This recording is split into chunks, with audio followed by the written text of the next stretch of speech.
이지우고요.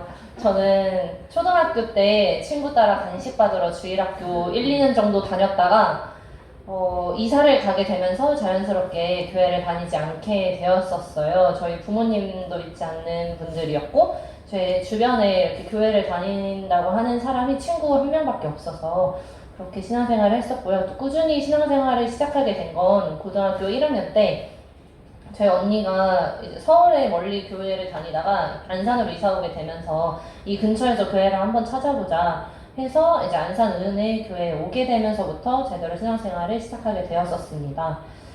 저는 성경을 제대로 읽기 전에는 상투적으로 들리실지 모르겠지만 늘 성경에 대한 마음 갈급함이 있었어요. 그래서 제가 어릴 때부터 꾸준히 신앙생활을 해온 게 아니기 때문에 남들보다 성경 인물이나 배경에 대해서 잘 모른다는 생각이 들 때가 많았습니다.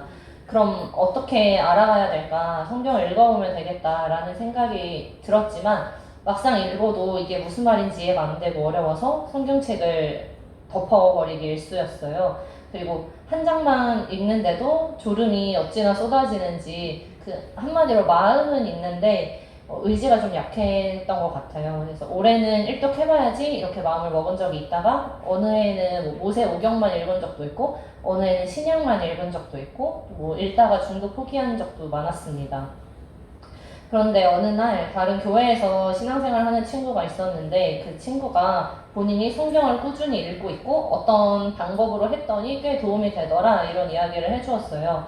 사실 저희 교회 목사님이나 우리 교회 권사님들, 집사님들이 성경 꾸준히 읽으시는 모습 많이 봐왔지만 그분들은 그분들의 역량이나 능력이나 그릇이 그런 것이고 저는 그렇게 못하겠다 이렇게 생각을 많이 했었는데 제 또래 친구가 이렇게 성경에 대해서 갈급함을 가지고 열심을 내고 있다는 사실이 저한테는 좀 충격적으로 와닿았던 것 같아요.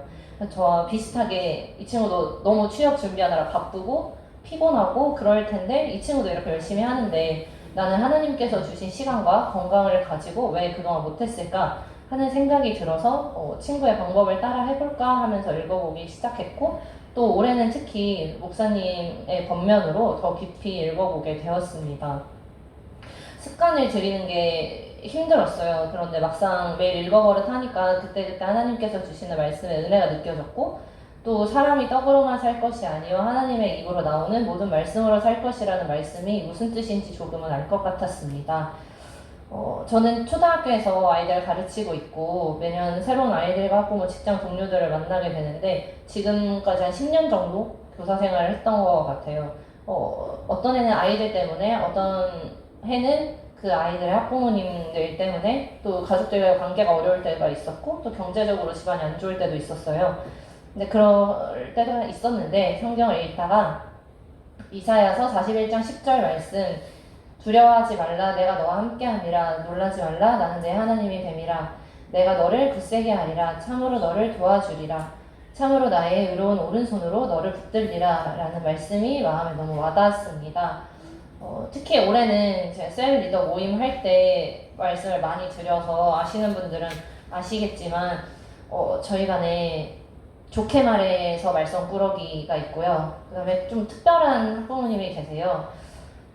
제가 사실 제 입으로 말하기 좀 부끄럽지만 특별히 남들한테 그 잔소리 들을 만한 일을 하고 살지 않아서 나쁜 말을 잘 듣지 않았어요. 그냥 무난하게 잘 자라왔던 것 같은데 제가 이 학부모님한테 들어본 말이 제 평생에 가장 모욕적이고 들어본 적도 없는 그런 새로운 말들을 많이 들어봤어요. 세상에는 이런 욕을 할 수도 있구나. 또 이런 욕이 아니더라도 이렇게 사람을 괴롭히고 미워할 수 있구나 이런 생각들을 많이 했던 것 같아요. 그런데 제가 이 방법 저 방법으로 다 사용을 해봤죠. 제 나름대로 아이를 다독여 보기도 하고 혼내기도 하고 또 애초에 그런 문제가 발생하지 않도록 미연을 방지하려고 해도 그게 제 뜻대로 잘 되지 않았어요. 그런데 저 말씀이 저에게 큰 은혜와 감동을 주었습니다. 나에게 생기는 모든 문제들, 내가 해결할 수 있을 것 같지만 그렇지 않아서 답답한 일들, 내 마음대로 흘러가지 않는 것들이 있지만 하나님께서 함께 해주신다고 말씀하셨고 전지전능하신 그 하나님이 나의 하나님이 되어주시며 나를 도와주시고 붙들어 주신다는 그 약속이, 그 말씀이 얼마나 위로가 됐는지 모릅니다. 네, 전에는 저한테 왜 이런 일이 생길까, 왜 저런 아이와 학부모가 우리 반이 되었을까, 솔직히 교사로서는 좀 부끄럽지만 저 아이 전학은 안 가나 뭐 이런 생각들을 했던 것 같아요.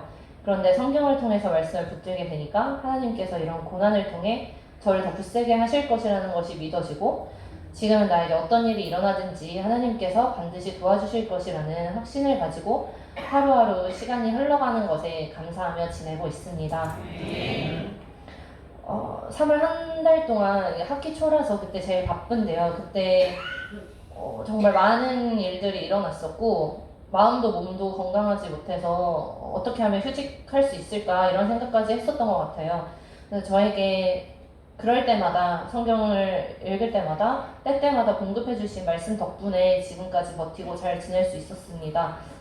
저는 솔직히 앞으로 저는 성경 열독하겠다, 말씀 읽는 것에 목숨 걸겠다, 뭐 이런 거창하고 대단한 각오는 못할 것 같아요. 제가 지키기 어려울 거기 때문에 그냥 그저 제 삶에서 하나님의 말씀이신 성경을 읽는 것이 숨쉬듯이 자연스러워졌으면 좋겠습니다. 그럴 수 있도록 조금씩 천천히, 그렇지만 욕심내지 않고 매일 꾸준히 읽어 나가려고 합니다. 앞으로 살아가면서 이보다 더 나쁘고 힘든 일도 있을 것이고 또 기쁘고 좋은 일들도 일어날 것입니다. 그럴 때마다 연약하고 부족한 저는 흔들리겠지만 세상 끝날까지 함께 해주시겠다는 하나님의 약속이 저를 붙드시고 지켜주실 것을 확신합니다. 아멘. 저는 우리 안산은혜교회 성도님들도 하나님의 말씀을 통해 하나님이 주시는 세임과 능력, 위로, 하나님의 은혜와 사랑을 경험해 보셨으면 좋겠습니다. 예배를 드리면 일주일에 한 번 말씀을 공급받지만 성경을 읽는다면 사랑하는 하나님의 말씀을 언제나 어디서나 내가 필요할 때 공급받을 수 있습니다. 매일 성경을 통해 하나님을 만나셔서 고난 가운데 함께 하시는 하나님의 역사하심과 평안함을 누리시길 바라겠습니다. 감사합니다.